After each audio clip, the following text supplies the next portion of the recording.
तो गाइस आज हम लोग ये देखेंगे कि गूगल सर्च कंसोल के अंदर में ओनरशिप वेरिफिकेशन होता है वो हम लोग कैसे करते हैं। अब ये करना काफ़ी ज़्यादा ज़रूरी होता है। वेबसाइट का डिटेल्स नहीं दिखेगा, वेबसाइट को ट्रैक नहीं कर पाओगे, एनालिटिक नहीं देख पाओगे। तो कैसे हम लोग करते हैं मैं सिखाने वाला हूँ। तो देखोगे ना तो यहाँ पर हमारा जब भी नया सर्च कंसोल बनाते हैं तो ओनरशिप का वेरिफिकेशन हो जाता है। तो खास करके मैं ब्लॉगर में बताऊँगा कि किस तरीके से एचटीएमएल फाइल को अपलोड करना है, किस तरीके से यहाँ पर देखोगे तो टैग को अपलोड करना है, एचटीएमएल टैग को डालना है। देन गूगल एनालिटिक को कैसे आप कनेक्ट करके वेरीफाई करना है, देन गूगल टैग मैनेजर को कैसे कनेक्ट करना है, नेम प्रोवाइडर जो होती है डोमेन नेम उसको कैसे करना होता है। जो भी ब्लॉगर के ऊपर में होता है पॉसिबल है वो मैं सभी को कनेक्ट करके दिखाऊँगा। और एक चीज़ मैं और बता देना चाहता हूँ कि जब भी हम लोग ना डोमेन प्रॉपर्टी से जब यहाँ पर आते हैं ओनरशिप वेरिफिकेशन में सबसे पहले मैं बताता हूँ यहाँ पर आना है। एक नया हमने ब्लॉगर पर वेबसाइट बनाई है जो ब्लॉगर स्पॉट में है। यहाँ पर देख सकते हो ये रहा ब्लॉगर स्पॉट का यूआरएल है। ठीक है, तो जैसे ही अगर ओवरव्यू पर आते हो देन सेटिंग पर क्लिक करते हो। उसके बाद ना यहाँ पर देखोगे ओनरशिप वेरिफिकेशन इस पर क्लिक करते हो। देन ना यहाँ पर आपको ओनरशिप वेरिफिकेशन के लिए ऑप्शन नहीं दिया जाएगा, सिर्फ आपको डोमेन नेम प्रोवाइडर के लिए दिया जाएगा ओनरशिप वेरिफिकेशन करने के लिए। लेकिन अगर आप इसको स्विच करोगे डोमेन से आपको यूआरएल में स्विच करोगे जिसके अंदर में एचटीटीपीएस लगा हुआ होता है, तब आपके पास ना सभी ऑप्शन आ जाएगा। ये देखो यहाँ पर एचटीएमएल फाइल है, देन टैग है, देन एनालिटिक है, देन गूगल टैग मैनेजर है और डोमेन नेम प्रोवाइडर है। तो सबसे पहले हम लोग ये देख लेते हैं कि गूगल यहाँ टैग जो दिया हुआ है इसको कैसे वेरीफाई करते हैं। तो यहाँ पर नीचे देखोगे तो हेड सेक्शन में हमें एक कोड डालना पड़ेगा, तो इसको कॉपी करते हैं। देन ब्लॉगर में आना है, ब्लॉगर में सबसे पहले लॉगिन कर लेना है, सेम ईमेल अकाउंट होना चाहिए।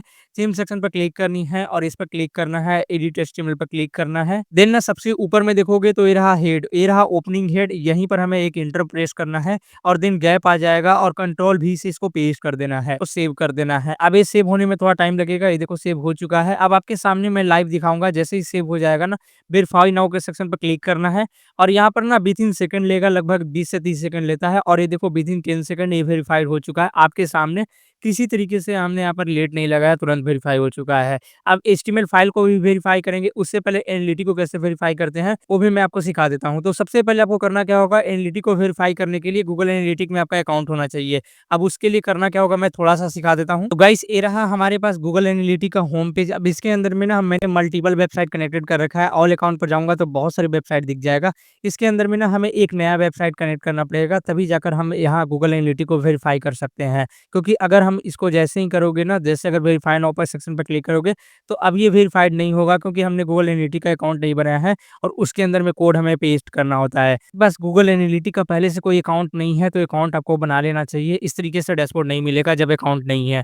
ठीक है, तो मेरे पास ऑलरेडी है, तो एडमिन सेक्शन पर मैं क्लिक करता हूँ और एक नया अकाउंट कैसे बनाते हैं मैं सिखा देता हूँ।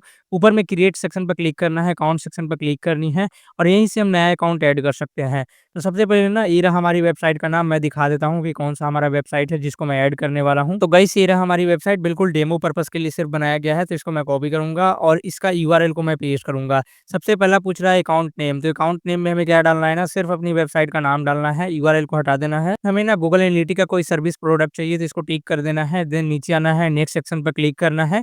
उसके बाद ना प्रॉपर्टी नेम आपको रिक्वायर्ड होगा, अकाउंट का नेम है वही डालना है। देन आपको कंट्री सिलेक्ट करना है टाइम ज़ोन करने के लिए, तो यहाँ पर मैं इंडिया सेलेक्ट करता हूँ। इंडियन रुपीज़ अगर करोगे तो ये भी आ जाएगा इंडियन रुपीज़, और अगर इसको एडिट करना है तो बाद में एडिट कर सकते हो एडमिन के लिए। ठीक है, तो हमें अगर करना है तो कर सकते हो, नहीं तो इसको बाद में भी किया जा सकता है। देन अगर आपके पास ये कोई इंडस्ट्री है, कोई छोटा-मोटा है तो यार स्मॉल करना, वेबसाइट है कैटेगरी डालना, अदर सेलेक्ट कर देना, वो भी आपके पास ऑप्शन है, ये रहा। ठीक है, देन यहाँ पर नेक्स्ट सेक्शन पर क्लिक करनी है। ये जो वेबसाइट पर ट्रैफ़िक है उसको डिटेन करना है और यहाँ पर जो एंगेजमेंट आ रहा है उसके बारे में जानना है। देन क्रिएट सेक्शन पर क्लिक करनी है। उसके बाद ना यहाँ से आपको इंडिया करना है, इनको हमें एक्सेप्ट करना है और आई एक्सेप्ट में क्लिक करता हूँ। बस इतना ही स्टेप है और हमारा प्रॉपर्टी ऐड हो जाएगा। देन प्लेटफ़ॉर्म चूज़ करना है, मेरा वेब एप्लीकेशन है। देन अपनी वेबसाइट का यूआरएल डालना है और www डॉट के साथ लगाना है और पेस्ट करनी है।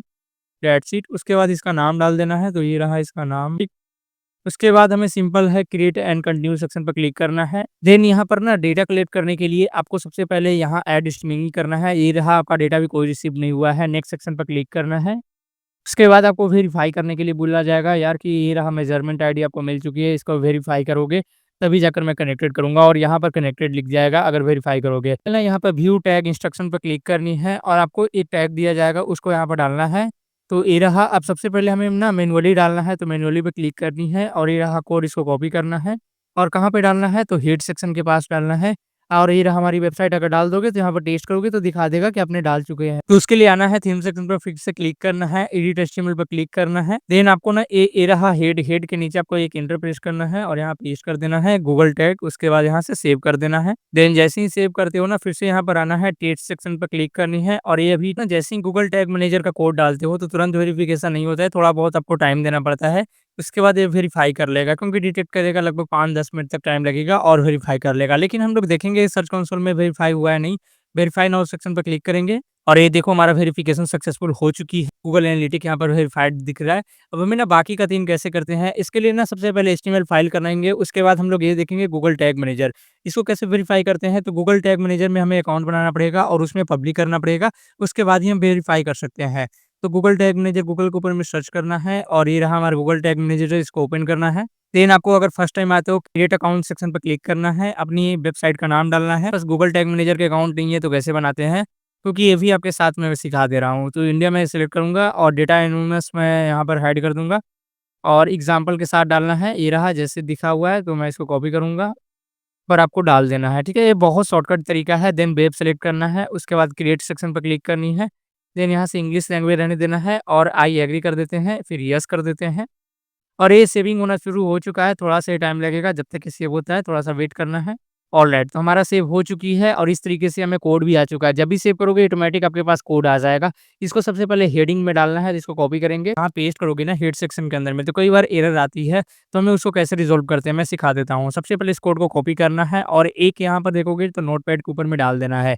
अब नोटपैड के ऊपर में डालने के बाद ना आप इसको ध्यान से देखो, तो यहाँ पर आना है और आपको ना 4th नंबर लाइन देखना है। ऊपर में ये रहा 1st नंबर लाइन और ये रहा 2nd नंबर लाइन और ये रहा 3rd और ये रहा 4th। 4th लाइन में आपको ध्यान से देखोगे ना, तो येस के बराबर जो लिखा हुआ है डीएल लिखा हुआ है और यहाँ पर देखोगे ना तो एंड लिखा हुआ है। एंड के बाद देखोगे ना तो 1 लिखा हुआ है।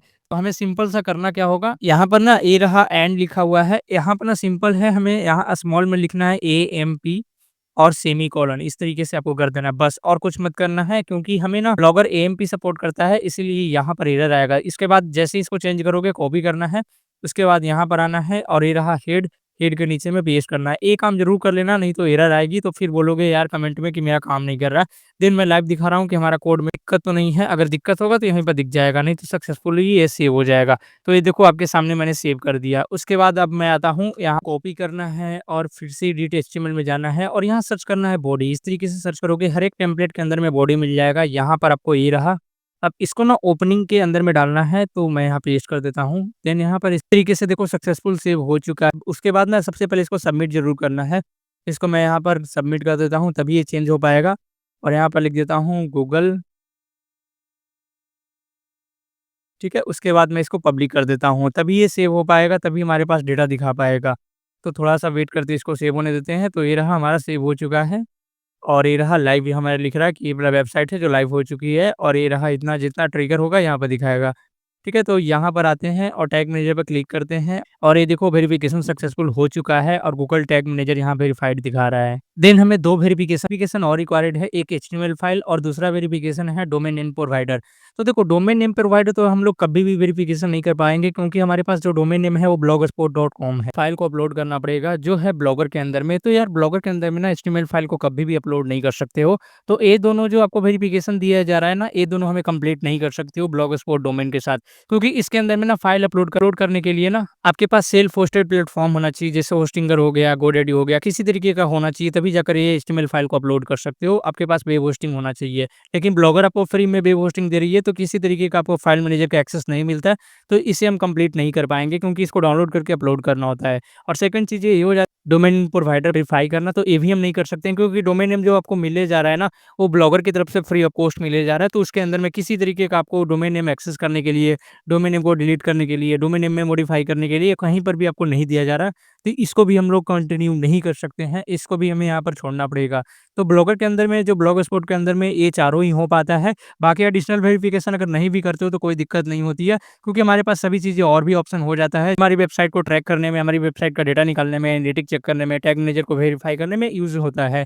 तो ये हम ब्लॉग स्पॉट में नहीं कर सकते हैं, लेकिन हम लोग ये कस्टम डोमेन के साथ कर सकते हैं। अगर आपने ब्लॉगर पर ही वेबसाइट बना रखा होगा, लेकिन अगर आपने कस्टम डोमेन नेम लगा रखा होगा जो .in.com होगा, तब ये जाकर हम वेरीफाई कर सकते हैं। तो वो वाला आगे आने वाली वीडियो में बताऊँगा, लेकिन ब्लॉगर में इतना ही हम लोग कर सकते हैं। तो गाइस मिलते हैं नेक्स्ट वीडियो में। वीडियो देखने के लिए बहुत-बहुत